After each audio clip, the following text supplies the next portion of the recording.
વિસાવદર, ભેસાણ, જુનાગઢ ગ્રામ્ય મત વિસ્તારનો પેટા ચૂંટણીનો આમ આદમી પાર્ટીનો ઉમેદવાર જાહેર થયો છું અને ચૂંટણી પ્રચારના કામથી હું વિસાવદર, ભેસાણના અનેક ગામોમાં જઈ રહ્યો છું.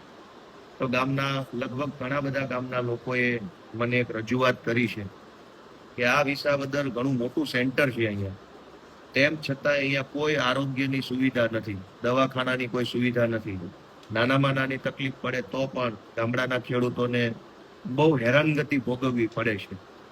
અને આરોગ્યની સુવિધા એ બહુ મોટી જીવન જરૂરી સુવિધા છે. આ કોઈ મોજ શોખની વસ્તુ નથી. આમાં તો માણસ મરી જાય, બીજી સમસ્યાઓ આવે. તો આરોગ્યની સુવિધા વિસાવદર જેવા ટાઉનમાં, આખા તાલુકામાં ન હોય એ દુઃખનો, દુર્ભાગ્યનો અને શરમનો વિષય છે. હવે ગુજરાતના મુખ્યમંત્રી ભૂપેન્દ્રભાઈ ચૂંટણીલક્ષી કોઈ સભા કરવા માટે અહીંયા વિસાવદરમાં આવે છે એવું મને સમાચારોથી જાણવા મળ્યું.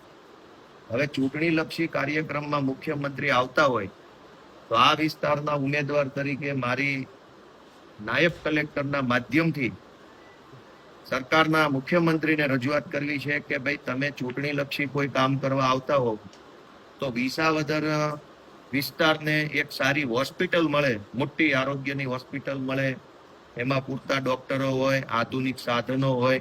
કેમ કે ગામડામાં ખેડૂતને રાત્રે કોઈ જંગલી જાનવરે હિંસક હુમલો કરે તો દવાખાનું નથી, કોઈ જીવજંતુ કરડી જાય તો દવાખાનું નથી, કોઈ બેન દીકરી પ્રેગ્નેન્ટ હોય તો દવાખાનાની તકલીફો છે, યા તો કોઈ એક્સિડન્ટ થઈ ગયો ગંભીર પ્રકારનો, ફેટલ એક્સિડન્ટ, તો અહીંયા દવાખાનું નથી, યા કોઈ શોર્ટ સર્કિટ લાગી ગયો, કોઈ બીજી ઘટના બની, તો અનેક સમસ્યાઓ છે કે ઇમરજન્સી મેડિકલ સર્વિસની જરૂર પડે. વિસાવદરમાં કોઈ એવું સારું કહી શકાય એવું કે આમ સમ ખવાય એવું દવાખાનું સારું નથી સરકારી. એટલે મારી તમારા માધ્યમથી મુખ્યમંત્રી જે અહીંયા ચૂંટણીલક્ષી કાર્યક્રમ કરવા આવે છે એને રજૂઆત છે કે અહીંયા આવો છો તો વિસાવદરની આ વેદનાને ધ્યાને લ્યો અને વિસાવદરમાં સરકારી દવાખાનું સારામાં સારું બને એના માટે કંઈક મુખ્યમંત્રી કાર્યવાહી કરે એવી રજૂઆત છે. આ મારી રજૂઆત છે. અને મને એક ગોપાલ ઇટાલિયા 87 વિસાવદર, ભેસાણ અને જુનાગઢ ગ્રામ્ય મત વિસ્તારની પેટા ચૂંટણીનો આમ આદમી પાર્ટીનો ઉમેદવાર જાહેર થયો છું. છેલ્લા ઘણા દિવસોથી હું આ પંથકના અનેક ગામડાઓમાં ફરી રહ્યો છું, રૂબરૂ જઈ રહ્યો છું, લોકોને મળી રહ્યો છું, એમની સમસ્યાઓ જાણી રહ્યો છું, એમની સાથે વાર્તાલાપ કરી રહ્યો છું.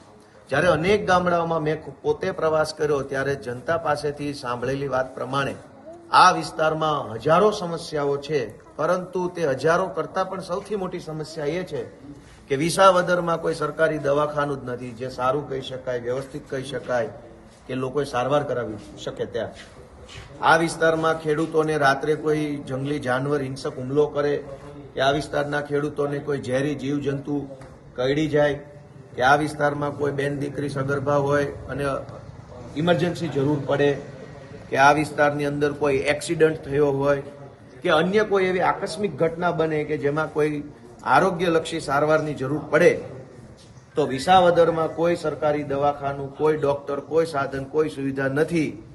એ ભાજપ માટે શરમનો વિષય છે, ભાજપના નેતાઓ માટે નીચા જોયાનો વિષય છે. આટલા બધા નેતાઓ બનીને ફરે છે પણ વિસાવદરમાં એક દવાખાનું કે સારો ડોક્ટર કે સારું મશીન નથી. એ ડૂબી મરવા જેવો વિષય છે. અને એટલે આ વિસાવદરની પેટા ચૂંટણીના અનુસંધાનમાં ચૂંટણીલક્ષી કાર્યક્રમ કરવા માટે, ભાજપનો કંઈક પ્રચાર કરવા માટે મુખ્યમંત્રી વિસાવદરમાં આવી રહ્યા છે એવા સમાચાર મને મળ્યા છે. તો મુખ્યમંત્રી અહીંયા વિસાવદરમાં આવે છે ત્યારે વિસાવદરની વેદનાને સાંભળે, વિસાવદરની વેદનાને સમજે અને વિસાવદરની અંદર કોઈ સારું અતિ આધુનિક સુવિધાયુક્ત, અતિ આધુનિક સાધનો હોય, ડોક્ટરો હોય, એવી સુવિધાયુક્ત દવાખાનું બને એવી માંગણી મુખ્યમંત્રી સમક્ષ મૂકવા માટે મેં આજે એસડીએમ ડેપ્યુટી કલેક્ટર વિસાવદરને રજૂઆત કરી છે. મેં પત્ર આપ્યો છે અને મેં ખાસ આગ્રહ વ્યક્ત કર્યો છે કે મુખ્યમંત્રી જ્યારે અહીંયા વિસાવદરમાં પેટા ચૂંટણીનો કાર્યક્રમમાં આવે ત્યારે આ જનતા વતી આ રજૂઆત મુખ્યમંત્રીને મૂકે અને વિસાવદરમાં જલ્દીથી જલ્દી દવાખાનું બને એના માટેના તમામ નિર્ણયો કરવામાં આવે એવી રજૂઆત કરી છે.